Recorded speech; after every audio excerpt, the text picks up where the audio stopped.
So Shekhar భాష గారు మీరు చెప్పండి, జనరల్గానే ఇప్పుడు ఆ దీపక్ అనే వ్యక్తి చనిపోవడం జరిగింది. చనిపోకుండా తను కూడా లీగల్గా ప్రొసీడ్ అవుతే ఎలా ఉండేదంటారు? నిజంగా గ్రౌండ్ రియాలిటీ చెప్తా. కేరళ పోలీస్ స్టేషన్కి సంబంధించి నాకు నిజంగా అంత ఐడియా లేదు. నాకు తెలిసిన ఒక మిత్రుడు ఇలాగే కేరళ పిఎస్కి వెళ్ళాడు. ఎందుకు వెళ్ళాడంటే మన తెలుగువాడే. ఆయన ఒక కేసుతో ఒక అడ్వకేట్తో పరిచయం అయ్యి, ఆవిడ లేడీ, వాళ్ళ పరిచయం ప్రేమగా మరి ఆ ప్రేమ అయిన తర్వాత వాళ్ళిద్దరూ కూడా కలిసి ఒక ట్రిప్ వేసుకుందామని చెప్పి కేరళ వెళ్ళారు. కొచ్చి వెళ్ళిన తర్వాత అక్కడ 1-2 రోజులు స్పెండ్ చేసిన తర్వాత ఫైనల్గా అయిపోయింది, పెళ్లి చేసుకుందాం కూడా అనుకున్నారు. కానీ కట్ చేస్తే వీడికి ఉద్యోగం లేదో లేకపోతే ఉద్యోగం పోయిందో ఏదో మొత్తానికి వాడిని వదిలేసింది ఆవిడ. వదిలేసిన తర్వాత సరే అది కూడా తీసుకున్నాడు. బట్ ఏదో గొడవ అయింది. ఆ గొడవ అయిన తర్వాత ఈయన మీద ఆవిడ కేసు ఫైల్ చేసింది. ఇతను డబ్బుల విషయం ఏదో, ఇతను అక్కడ బాగా డబ్బులు ఖర్చు పెట్టాడు. అంతా అయిన తర్వాత పెళ్లి చేసుకుంటా అని చెప్పిన తర్వాత ప్రామిస్ బ్రేక్ చేసిందని చెప్పి అతను ఏం చేశాడంటే, నా డబ్బులు నాకు ఇచ్చేసే అట్లీస్ట్ అని అడిగాడు. తీసుకున్న డబ్బులు ఇచ్చేది లేదు అని చెప్పి అతని మీద రిటర్న్ కేసు పెట్టింది. సో ఇతను ఏం చేశాడంటే అక్కడ పోలీస్ స్టేషన్కి వెళ్ళాడు. ఏది ఇక్కడ కాదు కదా, నీకు జరిగింది అఫెన్స్ అక్కడ జరిగింది కదా, నీ దగ్గర డబ్బులు తీసుకుంది అక్కడ కదా అని చెప్పి కొచ్చిన్లోకి వెళ్తే, కొచ్చిన్లో పోలీసులు ఏం చెప్పారు మీకు తెలుసమ్మా? మేము ఆవిడ మీద మీకు కేసు పెడతాము, బట్ ఆవిడ వచ్చి మీ మీద రేప్ కేసు పెట్టింది అనుకోండి, ముందు వెనక చూడడం, ఫస్ట్ లోపల వేస్తాం, ఒక 14 రోజులు రిమాండ్ అయితే ఉంటుంది, మీకు ఓకేనా అని అడిగాడు. ఇదేమ్మా రియల్ సిచ్యువేషన్. ఇది ప్రస్తుతం, ఇది అక్షర సత్యం.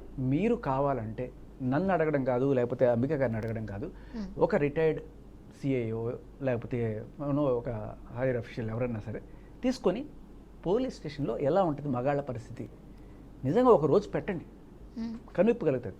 నిజంగా ఈరోజు ఆయన పోలీస్ స్టేషన్కి పోయి ఉంటే, ఏరా నువ్వు చేసే ఉంటావు, మగాడు కదా నువ్వు చేసే ఉంటావు, బై డిఫాల్ట్ వాళ్ళ లాంగ్వేజ్ అలా ఉంటుంది. ఇంకా అమ్మాయి వీడియో కూడా చూపించిందంటే అక్కడ ఏమి లేకపోయినా కూడా ఉన్నట్టుగా రాసి ఇతన్నే లోపలేస్తారు. అది జరిగే సిచ్యువేషన్.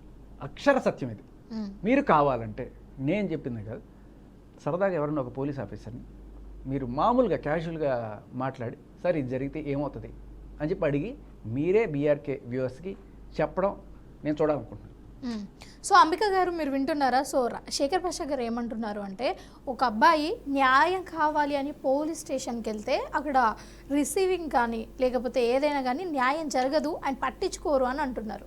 సో మీరేమంటారు? అంటే దీపక్ చనిపోకుండా పోలీస్ స్టేషన్కి వెళ్ళినా కానీ అక్కడ న్యాయం జరగదేమో అన్న తాపత్రయంతోనే చనిపోయాడు అని. ఆయనకి అంత సీన్ లేదు, ఆయనకి నిజంగా తెలియదు పాపం. ఆయన సెన్సిటివిటీకి ఆయన ఖచ్చితంగా పోలీస్ స్టేషన్ వ్యవస్థ ఎలా పనిచేస్తుందని కంపల్సరీ అసలు ఆ థాట్ కూడా లేదు ఆయనకి. But still in a hypothetic situation నిజంగా ఆయన ఇఫ్ హీ గోస్ టు అని మీరు అడిగారు కాబట్టి చెప్తున్నా. So okay, first of all ఇదైతే ఒక మాట ఏంటంటే, ఆయన అక్యూజ్డో కాదో అది కొద్దిసేపు పక్కన పెట్టేద్దాం. బికాస్ సోషల్ మీడియా జడ్జ్మెంట్స్ ని అన్ని కాసేపు పక్కన పెట్టేసి, ఇప్పుడు ఆ అమ్మాయి మీద అబిట్మెంట్ ఆఫ్ సూసైడ్ అయితే పడింది కదా, ఆ అమ్మాయి ఇప్పుడైతే కస్టడీలోనే ఉంది ప్రెసెంట్. ఓకే, ఇప్పుడు తను ఫేస్ చేస్తున్న ఈ బ్యాక్లాష్ ఏదైతే ఉందో దానికి రీజన్ ఏంటంటే ఆయన చనిపోవడం వల్ల ఈ బ్యాక్లాష్ ఆ అమ్మాయి చూస్తుంది. ఒకవేళ జస్ట్ ఇమాజిన్ నిజంగానే అలాంటి హైపోథెటికల్ సిచ్యువేషన్ లోనే ఆయన పోలీస్ స్టేషన్ కి వెళ్ళి ఆ అమ్మాయి మీద ఇలా నా మీద ఇలా జరిగిందని చెప్పి ఆయన ఒక కంప్లైంట్ ఇచ్చుంటే, నిజంగానే రిసీవింగ్ అయితే వెరీ ఫ్రాంక్లీ స్పీకింగ్ ఏ పోలీస్ స్టేషన్ లో అయినా కూడా మీ కంప్లైంట్ మేము తీసుకోము అని చెప్పడానికి ఎవరికి రైట్ లేదు. ఓకే, అలాంటిది ఏదైనా ఉంటే ఇలా ప్రాణాలు తీసుకోవడం కంటే ఒకళ్ళు ఎవరో చీకొట్టారని చెప్పి అక్కడతో ఆగిపోవడం కన్నా కొంచెం హయ్యర్ అఫీషియల్స్ దగ్గరికి వెళ్ళి అక్కడి నుంచి మనము అక్నాలెడ్జ్మెంట్ తీసుకొని కింద వచ్చి ఫైల్ చేయించడం కంటేనా ఒక మనిషి ప్రాణం తీసుకోవడం. రిసీవింగ్ బాగలేదు అని అంటే ఆ అమ్మాయిని పిలిపించి, ఏమ్మా నిన్ను మొలెస్ట్ చేశారా ఇంకోటి చేశారా అని అడుగుతున్నారు అంటే అలా అడుగుతారు అని అడుగుతున్నారు కదా. అలా ఎవిడెన్స్ ఉంటేనే అయిపోతుందా?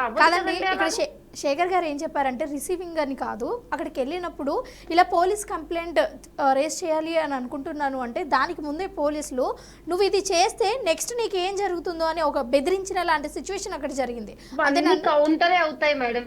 ఇప్పుడు విషయం ఏంటంటే, ఎవరెంత బెదిరించినా ఒక మనిషి ఆల్రెడీ ఈయన చాలా చూశారు, మీడియాలో ఎంత దారుణం చూశాడు, అందరూ ఈయన్ని జడ్జ్ చేయడం చూశారు, ఈయన ఒక పెద్ద మొలెస్ట్ చేసే పర్సన్ లా చూడడం అన్ని చూశాడు.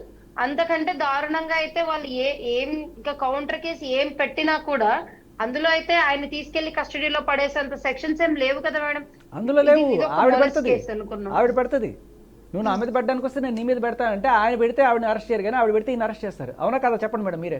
కానీ ఒకటి గుర్తుపెట్టుకోండి, ఇప్పుడు ఇది కంప్లీట్లీ అబ్సెన్సివ్ మెటీరియల్ అయినప్పుడు సైబర్ కంప్లైంట్ ఇస్తే ఇది డిలీట్ అవుతుందా అవ్వదా? అంటే ఆల్రెడీ ఈ వీడియో చాలా వరకు రీచ్ వెళ్ళిపోయింది కాబట్టి, అంటే ఒక్కరు ఇద్దరు కాకుండా చాలా మంది డౌన్లోడ్ చేసుకొని ఉంటారు, షేర్ చేసుకొని ఉంటారు. సో దానివల్ల కొన్ని ఇది ఆల్రెడీ జరిగింది మేడం. అంటే ఇక్కడ మెన్ జరిగింది కాబట్టి ఇది హైలైట్ అవుతున్న విషయం నిజం, కానీ వాస్తవంగా ఇంతకంటే దారుణంగా అమ్మాయిలవి వీడియోస్ ఎన్ని ఈ రీసెంట్ గా కూడా ఒక నార్త్ సైడ్ అమ్మాయిది ఎవరో ఇద్దరు చిన్న పిల్లలు వాళ్ళకి 18 years 19 years వాళ్ళ వీడియోస్ అన్ని సర్క్యులేట్ అయినాయి. ఇప్పుడు అది ఎక్కడ ఆన్లైన్ లో కనిపించట్లేదు, ఇంకా డౌన్లోడ్ చేసుకుంటే అది వాళ్ళ దాష్టికం. కానీ ఇప్పుడు అట్లీస్ట్ కంట్రోల్ అయితే అయ్యేది కదా, ఇంత డిఫెన్స్ జరగకుండా ఉండేది కదా.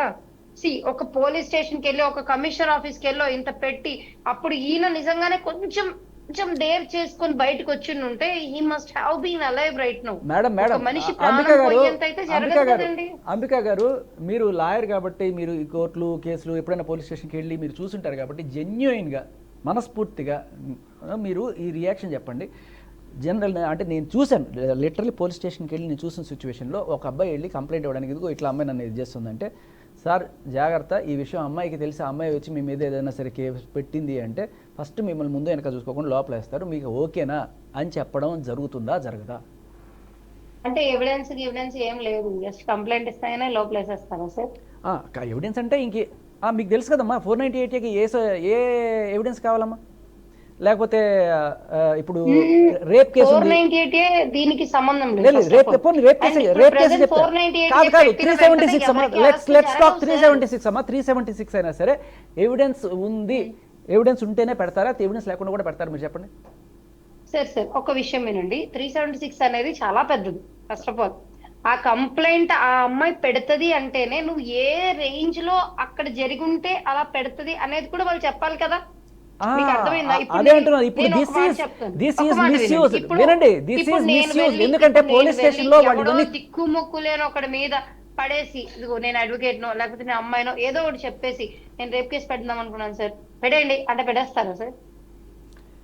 అమ్మా అంటే మీకు పెడతారో లేదు నాకు తెలిసి పెడతారని. మీరు ఎప్పుడైనా వెళ్ళి ఇటువంటి డీల్ చేస్తుంటే మీకు తెలుస్తుంది. ఎందుకంటే పోలీస్ స్టేషన్ లో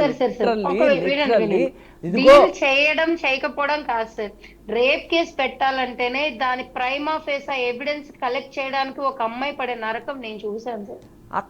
మీరు చెయ్యనివి చేసినా చూసాను, నేను చెయ్యని చూసాను. ఆ చెయ్యకపోయినప్పుడే కదా సార్ నేను ఎంటర్ అవుతాను. చేశారనుకోండి నేను అసలు ఎంట్రీ అవ్వను. మీరు కాదమ్మా, మీరు పబ్లిక్ ప్రాసిక్యూటర్ అమ్మా లేకపోతే మామూలు లాయరా? అంబికా గారు మీరు పబ్లిక్ ప్రాసిక్యూటరా లేకపోతే నార్మల్ హైకోర్టు న్యాయవాదండి? హైకోర్టులోనే పబ్లిక్ ప్రాసిక్యూటర్, నార్మల్ ప్రైవేట్ అనుకోండి. సో ఓకే, నేను అనేది ఏంటంటే ఒక అమ్మాయి రేప్ కేసు పెడితే వాదిచ్చేది పబ్లిక్ ప్రాసిక్యూటర్, నార్మల్ లాయర్ కాదు.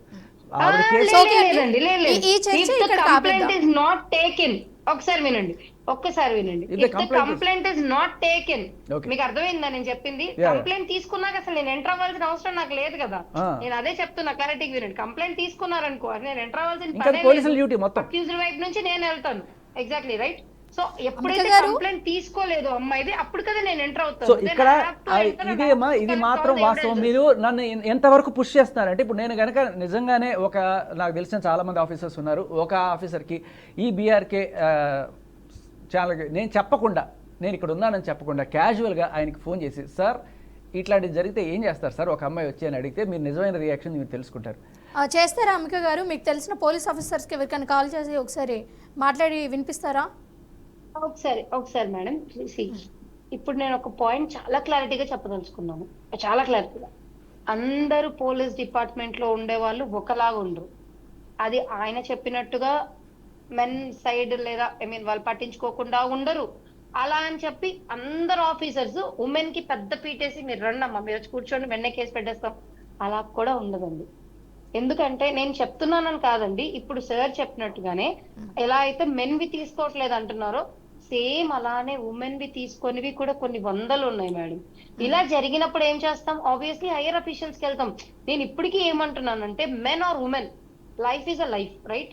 నాకు ఒకలాగా లైఫ్ ఉండదు, సార్కి ఒకలాగా మీకు ఒకలాగా లైఫ్ ఉండదు. ఎవరిదైనా మన రెస్పాన్సిబిలిటీస్ ఉంటాయి, మనం క్యారీ చేయాల్సిన చాలా బాధ్యతలు మన వెనకాలే లగేజ్ లాగా ఉంటాయి.